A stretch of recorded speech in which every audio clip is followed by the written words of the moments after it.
Good afternoon. This is George Thompson. Over the past year or so, we've discussed the expanded export controls adopted by the United States. The new programs included the ever-growing restrictions on trade with Russia, broader application of the entity list and the foreign direct product rule to limit Chinese and Russian companies' access to advanced semiconductors and technology and a number of other items, and the far-reaching application of the military end-use end-user rule. To put it mildly, these unprecedented changes have made export compliance a much more complicated matter for both U.S. and foreign companies. The Bureau of Industry and Security not only widened its substantive controls, it has also adopted a revised enforcement approach which will increase the number of violation penalties and their cost. The new enforcement policy has four elements.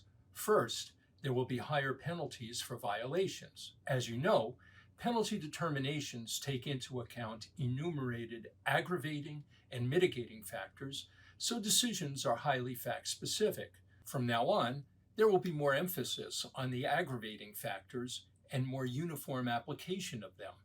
As the policy memorandum issued by the Bureau of Industry and Security stated, by aggressively and uniformly applying the existing BIS settlement guidelines, we will ensure that all appropriate cases are properly deemed egregious, which opens the door for more significant penalties under our regulations. We've been warned. Second, BIS has established a new approach to resolving what I call intermediate level violation cases. As described by the agency, they are not egregious and have not resulted in serious national security harm, but rise above the level of cases warranting a warning letter or no action letter. We will offer non-monetary settlement agreements. Instead, BIS will impose a suspended denial order along with conditions the violating party must meet to keep the suspension in place. Part of the deal, however, is that the settlement is publicly announced. In fact, the first such settlement was recently posted by BIS on its website. Third, the long-standing option of settling cases with the private party neither admitting nor denying that a violation occurred is no longer available.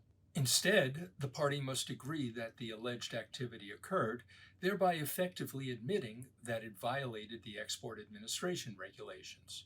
Fourth, BIS has adopted a new approach to resolving voluntary self-disclosures. As the agency explained it, those that involve minor or technical infractions, in the agency's terminology, will be resolved expeditiously.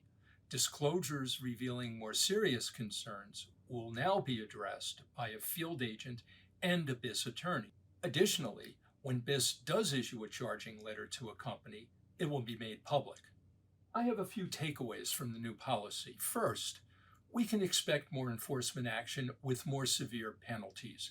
The expansion of controls that I mentioned earlier means previously legal supply chains are now prohibited. The controls do not remove the incentives to buy and sell those goods. They simply make evasion the way to continue that trade. The new BIS policy will address those evasion efforts. Second, there will be more of a premium on setting up effective compliance programs. These are essential to keep track of the expanded controls and implement procedures to avoid inadvertent violations. The new policy also heightens the benefits of voluntary self-disclosures for parties which have discovered a potential violation. Remember, a self-disclosure is a substantial mitigating factor, as is settlement with BIS. The aggressive new policy of applying aggregating factors to reach a penalty determination will prod companies to ensure they have mitigating factors as offsets. Finally, we can expect to see more public notices that violations have occurred and have been resolved.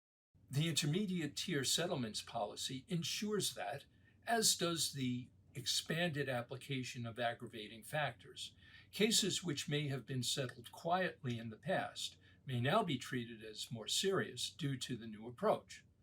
Exporters and re-exporters should tighten up their compliance programs accordingly.